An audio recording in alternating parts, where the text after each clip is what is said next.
Arsenal to impose authority at the top. Jim Rosenthal reports. With a touch of spring in the air, Arsenal are blossoming. It's been a hard winter, though. They've been fined, had 2 points deducted and lost their inspirational skipper. But they're the division's top scorers. They've comfortably the tightest defence. Right now, Arsenal are the best team in the country. Well, in the past, actually, Liverpool has always been the top team nearly every year with a defensive record. And Managerial, they score a lot of goals as well. But well, it's quite encouraging, you know, when I hear people saying that Arsenal are not talented, but playing a lot of skillful football. When you sort of see our goals for, you know, and we're now joint top goal scorers with Liverpool, and yet we're very, very mean at the back.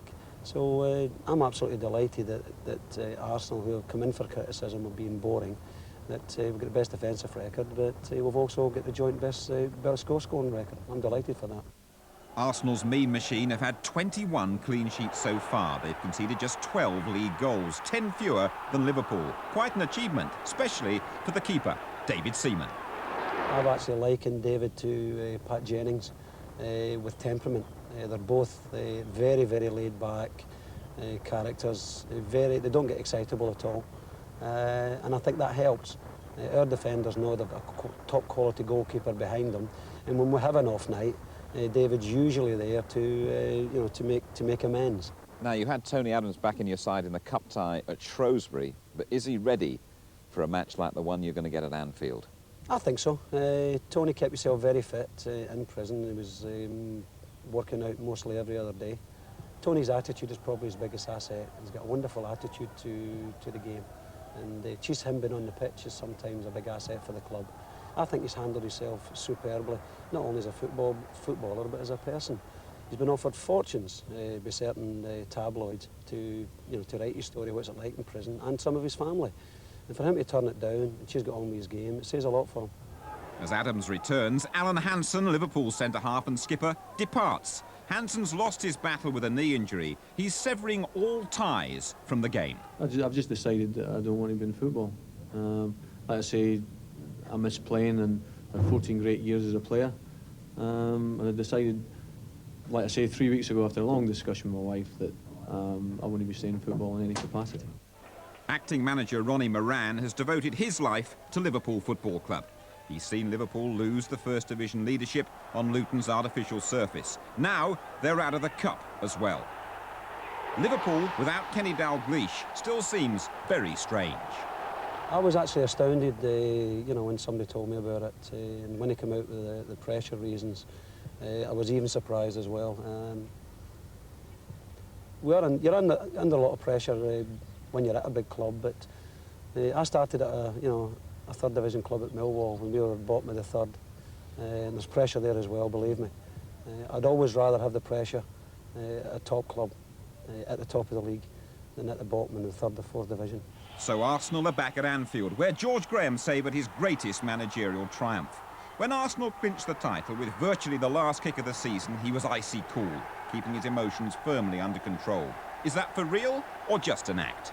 I mean, I'm so engrossed in the team and different departments and even in individuals that people think I'm not really showing emotion, but I'm so busy sort of trying to make sure that all the departments are all functioning. Then at half-time, I want to get my 10 minutes, which is very, very, very important, to say the right things, to get it across to the boys. And then I'm elated, really, at the finish, and we do well. I'll probably hide it a little bit.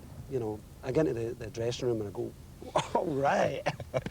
And why not, George? Yeah. Actually, I've posed the question, not can Arsenal upset Liverpool, but can Liverpool upset Arsenal? Because I think, and I've got to say this to get your reaction, I think Liverpool's defence is the worst I've seen since you came up into the First Division 20-odd years ago. Yes. When in your side. Well, we've always had great central defensive pairings, big Yatesy, Smitty, Hughes and Thompson, Lawrence and Hansen. Yeah. And we're losing Hansen and Hansen finishing and having lost him for the year. Liverpool are finding that that's an area, Jim, you're right, that's causing a lot of problems. The outfield player, I thought, on Wednesday night was good. They're still creating chances, still playing, but you're right in that area, and that's where they might get punished if they don't solve it. It's a feeling I get that any team that goes for Liverpool can break them down defensively, probably for the first time for 20-odd years. So you fancy Arsenal tomorrow? I do. I do. Well, right. Help! Right, well, good news for the Gunners' boss this morning as we reveal the Barclays Bank Manager of the Month awards for February. Perhaps surprisingly, this is George Graham's first award of the season, but it comes as Arsenal begin to focus on the League and Cup double. With the final game of the season, the mighty Liverpool team only need a draw to capture the League Championship, the top prize in English soccer. Arsenal, playing in yellow and blue, were the only team who could stop them, and they needed a 2-goal win at Liverpool to win their first title since 1971. McMahon away. Rocastle. Foul that time given against Whelan for his feet too high as he challenged David Rocastle. Arsenal's free kick. Into Byrne and Richardson behind it. Adams has made a darting little run in there. And Smith! And Arsenal have scored. Winterburns kick and glanced in by Smith. Arsenal comes streaming forward now in surely what will be their last attack. A good ball by Dixon, finding Smith. For Thomas, charging through the midfield. Thomas, it's up for grabs now. Thomas, right at the end. An unbelievable climax to the league season. Well into injury time, the Liverpool players are down absolutely abject. And we have the most dramatic finish maybe in the history of the Football League. Set the final whistle. Arsenal, the champions.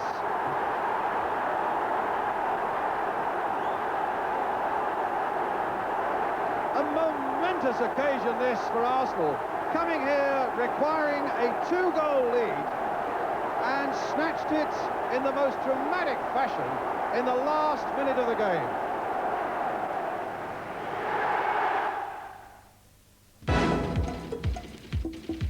Next, it's World...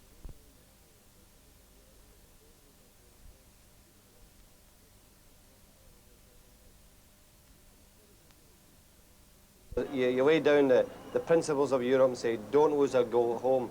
And it's exactly the way it's going to be on Wednesday. United certainly haven't given much away in the competition so far. No goals conceded, 8 scored. Good effort from Blackmore. Oh, what a goal! Nickel with a header! Another good save. Merson. Oh, that's a good ball. Smith playing him back in now for Paul Merson. It's a goal for Arsenal, and Merson has scored it.